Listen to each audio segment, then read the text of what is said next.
आज एक और मुद्दा जो दिन भर सुर्खियों में छाया रहा उसकी बात कर लेते हैं, जो कि बॉलीवुड से होता हुआ अब एक सियासी पिच से ऐसा शूटअप हुआ है कि अब उस पर विवाद थमने का नाम नहीं ले रहा। कन्नड़ एक्टर किच्चा सुदीप द्वारा हिंदी भाषा को लेकर दिए गए बयान पर सियासत शुरू हो गई।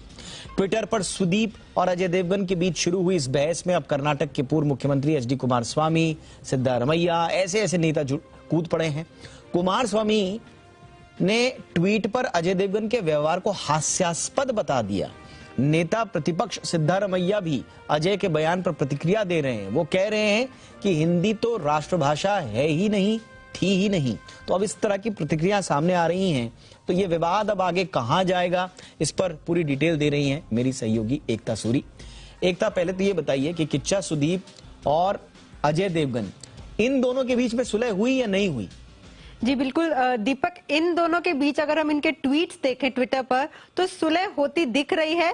बातचीत शुरू हुई थी जब सुदीप, जो कि कन्नड़ एक्टर ज्यादा है, वैसे तो वो हिंदी फिल्मों में भी काम कर चुके हैं, दबंग में काम कर चुके हैं, दबंग 3 में, लेकिन उन्होंने हाल ही में एक स्टेटमेंट की कि कैसे KGF चैप्टर 2 जो फिल्म है वो पैन इंडिया फिल्म बन गई है, क्योंकि उनसे किसी ने पूछा कि एक Kannada film pan India film कैसे बन गई, तो उन्होंने बताया कि हाँ, बॉलीवुड की जो फिल्में हैं वो पैन इंडिया फिल्में नहीं बन पा रही हैं, तेलुगु में भी डब होती हैं, तमिल में भी डब होती हैं, लेकिन साउथ इंडियन फिल्म्स जैसा कि हम देख रहे हैं कि इन दिनों खूब कमाई कर रही हैं। अब इसी संदर्भ में उन्होंने ये भी कह दिया आगे कि हिंदी जो है वो अब मातृभाषा नहीं रही है। ये उन्होंने फिल्मों के हिसाब से कहा था, लेकिन जब अजय देवगन ने ट्विटर पर हिंदी में जाकर ये लिखा कि हिंदी मातृभाषा थी, नेशनल लैंग्वेज रहेगी और आज भी है, और अगर इतनी प्रॉब्लम है तो साउथ की फिल्में हिंदी में डब क्यों होती हैं, वो अगर मातृभाषा नहीं है। अब इस पर किच्चा सुदीप ने आगे फिर से अपनी सफाई दी। ये कहा कि उन्हें हिंदी पढ़नी आती है, उन्होंने हिंदी सीखी है बचपन में,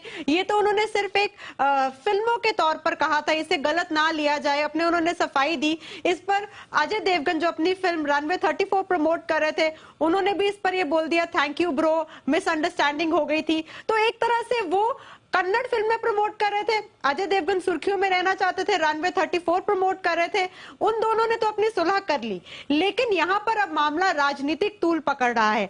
कर्नाटका के बड़े बड़े दिग्गज, करंट सीएम, फॉर्मर सीएम, ये सब कूद पड़े ये कहते हुए कि करंट सीएम ने तो ये स्टेटमेंट दी है कि जो भाषा है वो हर एक स्टेट जो बनी है वो भाषा के हिसाब से बनी है, और जो रीजनल लैंग्वेज है उसकी रिस्पेक्ट होनी चाहिए। किच्चा सुदीप ने जो बोला है वो बिल्कुल सही बोला है, उसका समर्थन होना चाहिए। आपने जैसे बोला कि पूर्व सीएम भी यही कह रहे हैं कि हिंदी मातृभाषा नहीं है, तो एक तरह से अब लैंग्वेज के ऊपर जो ये वॉर छिड़ रहा है, क्योंकि हिंदी हमारी मातृभाषा है, नेशनल लैंग्वेज है, ऐसे में अगर आप उसमें रीजनल लैंग्वेजेस को इंपॉर्टेंस दे रहे हैं, हर एक भाषा का अपना महत्व है, हर एक स्टेट में उस भाषा की अपनी इंपॉर्टेंस है, लेकिन यहाँ पर हिंदी, कन्नड़, इस सब के बीच में जो वॉर, दो एक्टर्स ने अपनी अपनी फिल्में प्रमोट करने के लिए, सुदीप ने चाहे कन्नड़ फिल्मों के लिए और अजय देवगन ने रनवे 34 प्रमोट करने के लिए जो ट्वीट शुरू किए थे, वो अब बिना किसी मतलब के राजनीतिक रुख ले रहा है। बिल्कुल, और हिंदुस्तान में तो अब ये बड़े अरसे से रवायत चल पड़ी है कि आप